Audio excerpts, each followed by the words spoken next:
So before we move on to the 2016 subcommittees, we're actually going to bump up Rick Holden's presentation on the Levitt Pavilion. So welcome, Rick.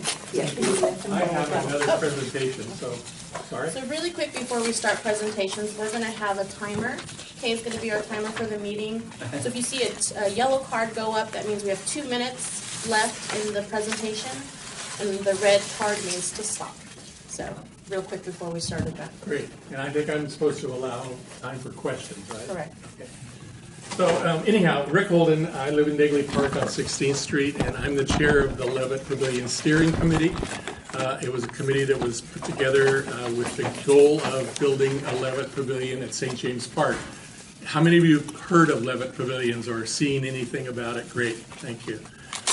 You can Google it, there's lots of information on it. So where it came from is that Mortimer Levitt was in Connecticut and he made a ton of money. I don't know if you remember those things called custom shirt shops that you saw in shopping centers. So that was Levitt's money.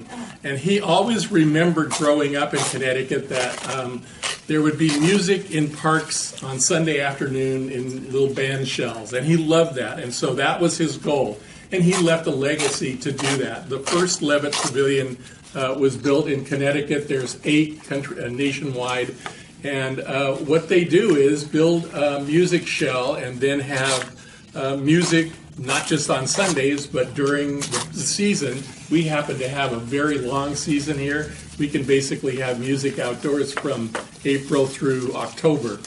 So it's ideal. And I didn't know that much about him either, except for I went down to Southern California and saw the 2 that are down there. There's one in Old Town in Pasadena, and there's one at MacArthur Park. You may be familiar with that one. And both of those parks were similar to St. James Park in that they needed a lot of help. They had things that were going on there that people didn't like, and they wanted to change things around that, and it took something major to make that happen, and the Levitt Pavilion exactly that. It brings people together around music. I was just talking to Sandra over here, and we were both sharing experiences going to the jazz festival or going to the Target concerts, and people love to listen to music outdoors, and so this is a way to do it. We are at the beginning stages. We have to create a 501c3 so we can raise money. Eventually, I'll come back at some point and ask you all for money. And we also have to we're having a small design competition to redo much of the park plus the Levitt Pavilion. The location that we have chosen, that the committee has chosen for the location of the Levitt Pavilion, is in the northeast quadrant. If you know where the athletic club is, it'd be right across the street from that. And the reason that we chose that, one of the reasons that we chose that location, is because there was a community center there that many of you probably remember. And so there's been construction in that area that removes a lot of the historical problems that we might face in some of the other areas. And the other thing is that there's a fairly large group of trees, a grove of trees, kind of between where the stage will be and the St. Clair Club. And so that will hide the back of the stage from them and from other people as well. The stage isn't going to be dead on to the street. It's going to be slightly turned so that the audience will be out in front of that. One of the requirements, there's a couple of requirements that Levitt has, Levitt National has. One is that we have 50 free concerts a year. They're all family friendly. They happen at various times in the afternoon, in the evening. There's nothing after 10 o'clock. There's no loud music. We're not going to have a death metal band there. That's not going to happen. So the other thing is that all of the 50 concerts that they have, there's no reserved seating. Anybody can walk up, throw their blanket down, bring a picnic, sit down and listen to the music. That's one of their requirements. In exchange for that, Levitt National provides the whole process, $400,000. So they give us seed money to get started. What we're ultimately working for is a contract between Levitt National, the Friends of the Levitt Pavilion, which will be the nonprofit board, and the city of San Jose. This is something that each of the cities has gone through. So we're working toward that. It's probably going to be a year and a half. We have to do a full EIR and CEQA, which takes about 9 months. We have to get the 501c3, which takes 8 to 9 months. So there's going to be things are going to have to take place between now and the end of the year and probably into 2017. So we're hoping that we can get to that contract somewhere late spring, early summer of 2017. How am I doing on time? You've got another, you've only done 5 minutes. Well, why don't have you heard enough that you can ask questions at this point? About how many, so there's no seating other than blankets? That's correct, Okay, right. perfect. Now, there will be paid concerts as well. Those are different. We can do some other seating arrangements, but for the 50 free, all they want people to do is come up and throw a blanket down. Perfect. Can it be rented? Yes, it can. Okay. Absolutely. On the concert that you pay, what type of artists or? Again, we know the neighborhood, we know the people that are around it, so we're going to do as much as we can toward getting people that would be inclusive, that people want to come out and see with their families, with their kids. I mean, that's the purpose of the whole thing. It's not to have a midnight concert with, I don't know who, somebody. That's not where we're going with that. But we know that there are existing condominiums around it, one right behind where we're going to be, and there's a lot of other ones being built that will be built in the next couple of years around it too. So there's plenty of people living around it. But the one in Pasadena has condominiums and apartments around it as well, and they use it as an amenity. Rent an apartment here, you can listen to the music. So it's something that works quite well in a situation like that. Yes?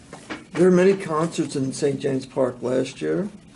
How is this going to be any different? I understand that wasn't quite as successful as they hoped it would be, and the kind of people it was attracting and so forth. People are afraid to go, and et cetera. Right. I hope that over time we're going to be able to build up large enough audiences. We expect 2,000 to 3,500 people at some of these. It's not going to happen the first concert. Mm-hmm. It's not going to happen the first year. But with the right public relations, the right message getting out, there was very little.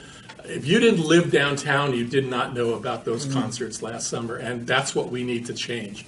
We need to be able to get people from some of the other districts and some of the other areas. Most of the audience will come from local, District 3, frankly, but it's going to be larger than that. Yep, that part of the park is narrower than the other part, isn't it? I believe so.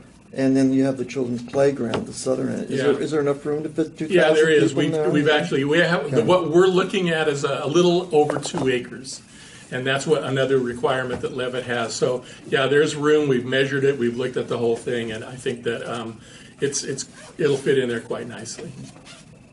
How is the revenue? What's the total project cost, and how is the revenue shared among the different groups? I don't really know exactly yet. It's probably going to be somewhere between around $2 million, maybe $2.5 million. Yeah. The city probably is not going to put in that much. They don't have it. We're going to have to raise most of it in addition to the $400,000. I expect because of the new management district that was started around St. James Park earlier this year, we'll get some income from that, but I don't know if that's going to be enough to pay for the whole thing. Yeah. So is it the expectation to have revenue from the paid concerts to continue maintenance and management? That's some of it, and we're going to continue. We're going to get sponsorships. We can have companies sponsor the things as well. So we could maybe get Hewlett Packard to sponsor a concert. I'm just using that as an example. Yeah. Is that 2 minutes? 2 minutes. Okay. All righty. Well, thank you for being here and Yeah. giving us the update. I apologize for having to change the agenda, but I have another presentation to make. Are you doing good? So you're a hero. Yeah. That's great. I was there. I saw the whole thing. Did his car get checked? That's great. Absolutely. Good job. All right. Thank Now, you. any other questions? Oh, I know. I was going to leave you these. These are some FAQs that you can look at, and I think you can get some of the information that you're probably thinking about. If you would pass those around, I'd appreciate it. Thank you. And anything else I could do, my names and telephone numbers on the FAQs. Perfect. Thank you. Thank you. Well, we want to welcome Councilmember Perales to our meeting, and thank you for keeping our neighborhood safe.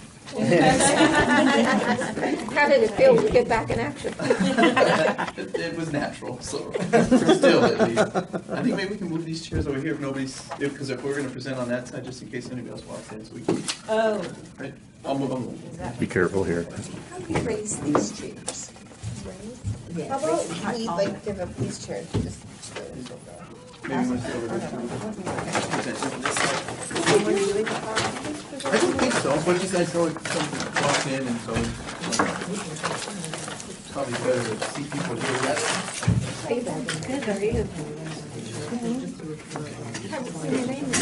sorry. That's okay. That's all right. I'm all tangled up here, and then I wasn't looking behind me. Yeah. That'll work. That's a little bit better. Okay.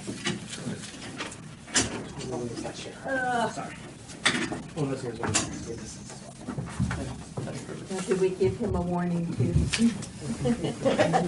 So really quick, the parking validations are in the lobby out in the front area if you are going to leave before 8 o'clock. I thought there was another presentation, and I thought we had to move.